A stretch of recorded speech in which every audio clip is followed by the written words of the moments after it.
What's up mga kablol? So, it's me again, I'm back, Stop TV channel po. So, andito na naman tayo dito sa paborito kong lugar. Nagbike na naman tayo para lang makagawa ng ganitong video, ng vlog, makapag-update, makapag-share na rin po para sa inyo. So guys, kakatapos lang ng parang bagyo rito. So, nabalitaan nyo naman sa napapanood sa Facebook, sa TV, o sa mga kakilala nyo na nandito sa South Korea na binabalita rin na binabaha rin dito sa South Korea, may mga lugar na mababa at saka yun nga, typhoon ang tawag nila, sa English naman ng bagyo is typhoon. So ayan, kung makikita nyo yung mais, so nagsitumbaan yung mga stem nila, yung katawan nila, yung mga dahon nila sa lakas ng at tindi ng hangin na nagdaan dito. So well anyway guys, kumusta? So mamaya abangan nyo, magsha-shoutout tayo sa dulo ng video nito. Panoorin nyo, baka isa ka na sa mga shoutout. Pasensya na kung hindi tayo nakakapag-shoutout. Minsan hindi ko talaga dala yung kopya ko. Nalilimutan ko sa sobrang excited kong makagawa ng video kasi baka minsan malimutan ko kung ano yung gusto ko sabihin sa inyo. Para po sa mga nangangarap makarating dito again, particular na sa mga first timer na wala pang mga experience sa larangan ng pag-abroad o yung lumayo sa pamilya, in short, nasanay na may gumagawa o may nagbibigay sa kanila sa mga panahon na nasa Pilipinas sila nakasama ang mahal nila sa buhay. South Korea, di ba? Matunog ngayon ang bansang South Korea. Sino nga naman ang hindi nakakaalam sa bansang to? Bukod sa napakaganda at nandito pa yung mga paborito po nilang K-pop, di ba? Yung mga Blackpink, yung mga Dynamite, ano pa ba? Basta yung sikat sa South Korea na K-pop, di ba? Yung iba nga tawag sa Pilipinas, K-pop pangit daw, di ba? Pero bukod doon, yung mga napapanood ninyong mga telenovela, di ba? Yung mga Korean na story, na love story, yung Winter Sonata, di ba? Sikat na sikat po yung bansang South Korea sa ganyan. Subalit, bukod doon, ano pa ba yung tinatangkilik ng mga kababayan natin kung bakit gusto nilang makarating at makapagtrabaho rito? Sa snow, bukod doon, syempre, ang pinaka-importante sa lahat, yung laki ng sahod, di ba? At napakagaan po ng qualification. Hindi kailangan ng may mabigat kang mailagay sa diploma mo, ay sa CV mo, resume mo, biodata mo, ano pa man yan. Dahil since government to government process po ang bansang South Korea, so nag-a-apply po to, ina-apply po to through online. Wala pong agency, direct DMW po siya. Antay ka ng exam, mag-aaral ka, pag nakapasa ka, then magpo-proceed na yung journey mo papunta South Korea. Aside from that guys, ang laki ng sahod dito, di ba? So, biruhin mo, kahit mga walang experience, gusto makarating dito, kahit walang idea kung ano yung papatakan nilang trabaho rito. So, nakakalungkot lang isipin guys, patuloy na lumolobo ang bilang ng mga TNT, patuloy din na lumolobo ang bilang ng mga umuuwi, hindi natatapos ang kontrata. Ang nakikita lang natin, yung dami ng mga kababayan natin na nakakarating dito. Although mas marami naman sila, subalit sa likod nun, marami ring numero o bilang ng mga kababayan natin na hindi kinakaya ang buhay dito sa South Korea at pinipili nilang umuwi na lang sa Pilipinas at talikuran ang malaking sahod po dito. Pag-usapan natin yan kung bakit ko nasabi to. Maraming mga bagong dating, puro mga binata, walang mabigat na responsibilidad sa buhay. Yung iba, kakagraduate lang nila ng college, either vocational yan o 4 years yan na course, at nakakarating sila, nakakapagtrabaho dito sa South Korea dahil naiengganyo sila sa laki ng sahod. Pero ang hindi alam ng karamihan, yung laki ng sahod ng Korea na ibinabandera o hinaharap nila o pang-akit ng South Korea sa mga dayuhang gustong magtrabaho rito ay may kwento sa likod nun. Yan ang hindi nakikita ng karamihan na pilit tinitignan lang, yung maganda. Nagbubulag-bulagan sila sa posibleng kakaharapin nila bago nila makamit yung ganong kalaking sahod. Marami dito na kababayan natin, may video na akong ginawa. May mga kababayan tayong Pilipino at na pumunta rito, lahat ginagawa, hindi na mabilang na effort, hindi na mabilang na dasal ang ginagawa nila para lang makapasa at makarating ng tuluyan at makapagtrabaho rito sa South Korea upang makapagsahod ng ganun kalaki. Ang sahod dito sa South Korea, di rin naman lingid sa karamihan. Yung isang araw nyo dyan, isang oras lang dito sa Korea. Araw nyo dyan, isang oras lang dito sa Korea na pwede mong kitahin. Tunay yon, legit yon, wala yung halong kasinungalingan. Talagang malaki ang sahod dito sa South Korea. Pero bakit ang dami pa rin mga kababayan natin na hindi umaabot at naitatapos at nakakaraos hanggang matapos yung visa nila o yung kontrata nila? Alam niyo kung bakit? Walang experience. Tama, wala silang experience o wala silang ideya kung anong trabaho ang pwede nilang mapasukan dito. Isa yan sa number one dahilan kung bakit. Bukod sa homesick, bukod sa hirap ng trabaho. Isa yan sa pinaka para sa akin na tinitignan kong yan ang pinakapangunahing problema ng mga kababayan natin. Kawalan ng experience. Kaya pagdating nila rito, wala silang ideya sa trabaho. Sasabihin nila ang hirap ng trabaho kasi wala silang experience o hindi nila pinagtrabahuhan yan nung nasa Pilipinas pa. Kaya kayo, na mga baguhan, na mga aspirant, pakinggan nyo yung video to. Ito hindi po pandi-discourage po sa inyo, kumbaga para mamulat po kayo sa realidad. Maraming mga kababayan tayo dito na umuwi na hindi na tinapos yung kontrata. Yung iba 1 year pa lang, yung iba 2 years pa lang. Sayang yung opportunity na ilang taon pa na pwede sana nilang gugulin kung napunta yun sa tamang tao.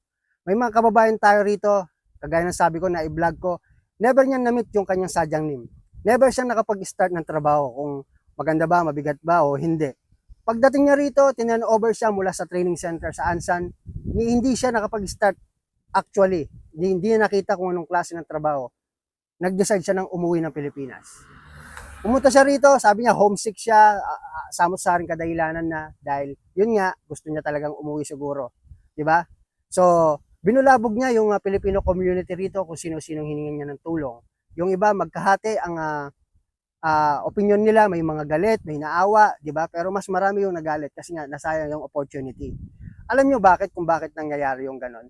Kasi yung mga kabataan ngayon, ang akala nila pagdating nila sa South Korea, ganun lang nila kadali may raraos. Ganun lang nila kadali makita, mahanap o mahawak yung kikitain nila na napakalaking sahod na pinangarap nila simulat sa pool na nag-decide silang mag-apply kay South Korea. Alam nyo bakit? Kung bakit ko nasabi experience. Kasi dito, kung yung trabaho mo sa Pilipinas, nagtatrabaho ka sa fast food, nagtututorial ka sa mga KLC dyan na Korean Language Center dyan sa Pilipinas, nagsa-sideline ka, o di kaya naman may mga kababayan tayong usually wala silang pinagtrabahuan talaga na naka 2 years, 3 years sila sa isang company o basta kung ano man. Hindi sila nakaranas ng ganon. Ngayon, nagpunta ng South Korea, ang pinatakan nila, nagwe-welding, bakalan. Kung ikaw, isa ka sa kagaya niya, wala kang ideya sa trabahong yun na mararating maabutan mo rito sa trabaho na alam mo at na-experience mo sa Pinas. Ano sa tingin mo ang iyong mararamdaman? Hindi ba mahirap? Siyempre mahihirapan ka kasi wala kang experience. Wala kang ideya. Hindi mo alam kung paano yung galawan sa ganung uri ng trabaho. Ang South Korea, hindi ka pwedeng pumili ng trabaho kung anong gusto mong mapapasukan o hindi. Once na na-select ka, yun yung company mo. Nasa iyo na lang yun kung i-decline mo. Pero siyempre, kukunin mo yun, i-grab mo dahil sayang yung opportunity. Dahil maraming masasayang na mga effort, sakripisyo ng mga tao sa paligid mo, maging ikaw mismo, masasayang yung mga hindi na mabilang na dasal mo para lang makarating ka ng South Korea. Subalit, pagdating mo rito, ang bubungad sa'yo, ganon. Bubungad sa'yo, ganon. Kung hindi welding, bakalan, kagaya ko, o di kaya naman texture, yung sa mga sinulid, o di kaya naman sa pintura, o di kaya naman buhatan sa salamin, o di kaya naman food processing, masarap lang pakinggan pero mahirap siya sa realidad. Kaya maraming mga kababayan natin na sumusugod na lang sa isang gera na hindi nila alam kung anong gera ang papasukin nila. Kaya yan ang pinakapangunahing dahilan kung bakit maraming nagpaparelease at maraming umuuwi. Di ba?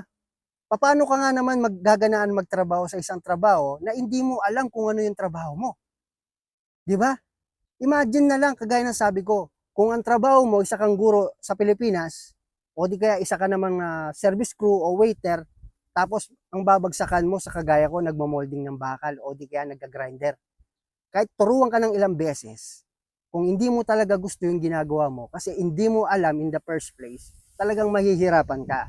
Kaya naman, yung mga bagong dating ng EPS, pagka ganun yung naranasan nila, pakiramdam nila, sila na yung pinakamay mahirap na sitwasyon sa mga naabutan nila. Kukuha yan ng tawag dito, simpatya sa mga tao na sa paligid niya. Magmamakaawa, kakaroon ng hindi na mabilang na dahilan kung bakit ganun ang nararamdaman niya. Sasabihin niya mahirap.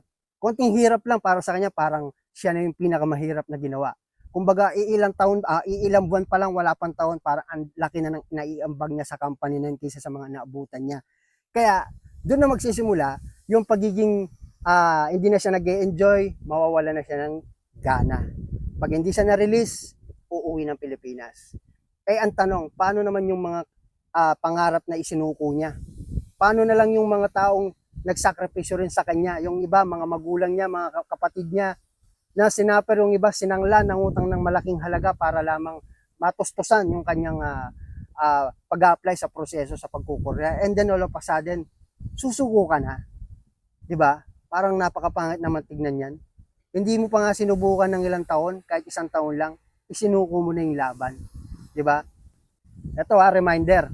Hindi lahat ng factory dito sa South Korea nagpapa-release kagaya ng company namin. Pag nagsabi kang mahirap yung trabaho, ang sasabihin nila sa'yo, sabihin mo, magsabi ka sa sadyang NIM para mapauwi ka sa Pilipinas at makapag-exam, makahanap ng ibang company. So, napaka-risky nun. Ngayon, isipin mo pa lang kung nasa Korea ka na. Isipin mo pa lang, balikan mo yung mga pinagdaanan mo since day one na nag-start ka bilang isang EPS na yung journey mo, palagay mo makakayanin mo pa kaya? Yung chance mo na makapasa sa exam, palagay mo, makakayanan mo, makakausad ka? Nakakasigurado ka, may assurance ka na maipapasa mo. Marami nang gumawa niyan, yung iba pumasa. Pero mas marami yung hindi pinalad. 'Di ba? Isang napakalaking sugal niyan. May mga nasa TikTok, alos kulang na lang baliktarin nila ang libro, alam na nila talaga. 'Di ba? Pero yung iba hindi sila umuusad doon pa lang sa registration, gawa ng yun ang pinakamahirap na step pag papasok ka sa mundo ng pagiging isang EPS factory worker. Kailangan mo makausad sa registration kahit anong galing mo, pero kung hindi ka makausad-usad doon, wala. Kaya swerte yan lang. Ngayon, nasa Korea ka na, hindi ka pa ba mag-iisip? Kaya kayong mga EPS aspirant, huwag kayo puro magtanong how to pass the exam, anong sikreto para makarating sa South Korea, ano ba yung tamang gawin, tawag dito, kailan ba yung exam, kailan ba yung registration, di ba? Instead na ganun yung tanungin nyo, kilalanin mo muna yung sarili mo, bro. Alam mo bro, ikaw ang nakakakilala sa sarili mo eh. Bago ka mag-decide na mag-commit sa pagiging isang EPS, dahil hindi yan short term, long term yan. Pati yung pagtatrabaho rito, hanggang 10 taon ang uh, pwede ka makapag-stay dito as a factory worker, di ba? Ngayon, kung yung sarili mo hindi mo siya kilala, hindi mo kilala ang sarili mo, na alam mo sa bandang gitna, bibigay ka, susuko ka, wag ka nang tumuloy. Kasi niloloko mo lang yung sarili mo at niloloko mo lang yung tao sa paligid mo. Sana nagigets nyo ha. Hindi to pandi-distract. Ito ay challenge ko po kayo upang ma-challenge kayo. Kasi walang sino man talaga makakatulong sa inyo kung hindi kayo. So, di ba, maraming mga taong gumagawa ng desisyon pa dalos-dalos sila o kung baga sa wala silang preno kung gumawa ng hakbang sa desisyon na ginagawa nila sa buhay. Pero hindi nila alam at sa mundong tatahakin nila, hindi sila aabot. Di ba? Kawawa naman yung mga taong naghihintay na may mabigay sana sa iba ang slot ninyo para lamang makarating dito. Kayo nandito na kayo, sasayangin niyo pa ba? So maging aral sana to sa mga baguhan. Hindi puro tinitignan nyo na lang ang naipundar ng iba, ang laki ng sahod na kinikita ng iba, na napag-iwanan ka na, bakit siya, ganun ako, nandito pa rin. Isipin nyo marahil na huna lang sila, pero hindi kayo malas. Walang humahadlang sa pangarap ninyo. Yung blessing na nare-receive ng iba at saka yung sa blessing mo, hindi siya kabawasan sa blessing mo kung nauna man yung mga kakilala mo na nakausad sa'yo. Marahil darating din yung tamang oras, dadating din sa'yo yung pagkakataon. Sabi ko nga, when the time is right, God will make it happen. So, sana maging aral po to sa mga kabataan. Hindi ko mo nakikita nyo yung South Korea, napakalaki ng sahod, ganun lang po kadali. Dito nyo mararanasan ang tunay na realidad ng buhay pagdating nyo rito. ang pagtatrabaho po rito sa South Korea, 80% po ng mga EPS factory worker, lahat, never po nilang nakita o naranasan sa buong buhay nila yung klase ng trabaho rito. Ibang-iba ang pagtatrabaho sa Pilipinas sa pagtatrabaho po rin na dito. Iba ang work ethics dito sa South Korea kaysa sa Pilipinas. Lagi niyong tatandaan yan. So magsha-shoutout muna ako guys. So guys, shoutout po. Sana umabot sa kanya, sa iyo sir, kaya at K13 RL Nida at kay Joel Ala. Shoutout sa iyo bro. At shoutout po kay Atniel uh, Kim Jinsak. Sabi niya Kabulol, pinaka-idol ko na vlogger sa Sokor pa, shoutout Kabulol. Shoutout sa iyo Atniel Kim Jin. At kay at no one. Sabi niya, hello po kuya, late update na po ito pero gusto ko lang pong magpasalamat sa inyo kasi ito po yung pinakaunang video na napanood ko sa YouTube vlog ninyo. So salamat po. At sa mga panahong tinatamad na po ako mag-aral dahil nahihirapan talaga ako, dito po ako muling na-inspired. Kahit kakasimula ko lang po this year at 2 months lang ang preparation, naka 160 over 200 po siya. So congratulations, galing ni kabayan. Gamit lang po book 1. Sobrang hirap po ng exam kasi maraming vocab na hindi ako familiar. Feeling ko galing talaga sa book 2. Pero grabe po, in-expect ko pasang awa lang pero hinigitan pa po ni Lord. So napaka bait talaga ni Lord, kaya nobody can predict kung ano yung paparating po sa inaharap, kaya tsagayin nyo lang kagaya ni kabayan. Pero grabe po, in-expect ko pasang awa lang, nahigitan pa po ni Lord. Ramdam ko po talaga ang presensya niya that time. May approval na rin po ako sa KLT22 at so far sobrang smooth lang po ng journey. Kaya feeling ko tuloy-tuloy na po ito, manifesting na mamit po kita soon sa South Korea. Kuya, with all my heart and with God's grace. Salamat po. Mayroon pa siyang verse. So 8:35 PM siya nag-comment ng July 6. 'Di ba? Sunday 2005. So salamat sa iyo, na-appreciate ko at nakakataba ng puso. So good luck sa iyo, sana mamit kita in person. At shoutout kay Christian Ortiz, shoutout Kabulol, ingat po palagi, God bless. Sana ma-hard na po kami. Inshallah, soon, malapit na yan. Magtiwala lang po kayo, always positive lang lagi. At kaya Gaili Liam, idol, ano bang magandang part sa work sa Korea or Pinas yung bang pwede yung lakas mo dito? Kasi sobrang init tapos mabigat po yung isang timba na halong simento, idol. Pasagot po, salamat. Alam mo, lahat dito pwede ang buhatan. Kung buhatan lang ang tinatanong mo. Kung naghahalo ka ng semento, pagdating dito magagamit mo yung karanasan mong yan. Sa tiyaga, sa tibay ng loob, at higit sa lahat yung desidido ka. Yung dedication mo talaga at consistent ka. Yun ang pinakasusi. Dito talagang mahirap ang trabaho. Baka akala nang ba magaan. May magaan pero yung trabaho puro nakatayo hanggang 12 oras, 8 oras, di ba? Napakahirap nun. Walang magaan na trabaho rito sa South Korea maliban lang sa mga babae. So, shoutout sa bro ha. At kaya RJ Bahade, shoutout sa iyo bro. Sana all waiting na ako. Hindi pa naka-exam, sana mapasa po ang exam. Gagawin ko lahat para maraming memorize na vocabs at makapasa sa exam. Shoutout sa iyo. At kaya Moises Mendoza, boss, konting advice naman po para po sa pag-aaral ng Korean language. Maging consistent ka, 5 vocabs a day. Ano ho, wag mong gawing na parang lilipas yung isang araw hanggang isang linggo, wala kang natututunan. At i-memorize mo yun, baunin mo, gumawa ka ng flashcard, hanggang tumatak sa isip mo at siyempre alamin mo ang meaning nun. 'Di ba? Kung hindi mo alam yung kahulugan nun, walang kwenta. So, dahan-dahan, wag mo lahat aralin yung isang buong libro. Yun lang kaya mo sa isang araw abang wala pang exam. Shoutout kay Christian Garcia. Pa-shoutout ulit, Cubs. Waiting ma-select this coming selection. I hope magtagpo tayo dyan sa kimchi lang. I hope and pray. So, see you soon, Christian Garcia. Jeffrey Rivas, present loads. Waiting pa din kay Sadyang. Sana ma-select sa next massive para ma-experience naman yung sumasahod na malaki. Ubos na alam ko sa Hangul Loads at parang maliit na chance na ma-select pero still hoping hanggat nasa roster pa. Shoutout Loads. Sa next video mo, ingat, God bless. Huwag kang mawala ng pag-asa. Yung iba nga, almost may expired na yung kanilang visa, yung kanilang roster. Kumbaga sa konting buwan na lang o araw na lang, di ba? So, nase-select pa sila. So, hanggat kaya mong maniwala na makakarating ka sa South Korea, di ba? Ipagdasal mo. When the time is right, the Lord will make it happen. Yun lagi mong tatandaan. Lahat may dahilan na nangyayari dito sa mundo. Hindi ka nag-isa, maraming katulad mo. Dayo Time Newterio, shoutout sa iyo. Ronnie Feliciano, pa-shoutout Cubs, waiting pa din ang selection. KLT22, sana salamat sa pag-motivate, welcome. Mariel Jun Villa, pa-shoutout Idol, waiting pa rin ng massive selection. Dami naghihintay ng massive selection. So I think guys, that's it. So abangan nyo yung susunod ko gagawing video. Baka babagsak na tong ulan na to. Tingnan nyo, makulimlim na naman. Pabigat na naman yung ulap, punong-puno na naman ng tubig yan at ibabagsak yan.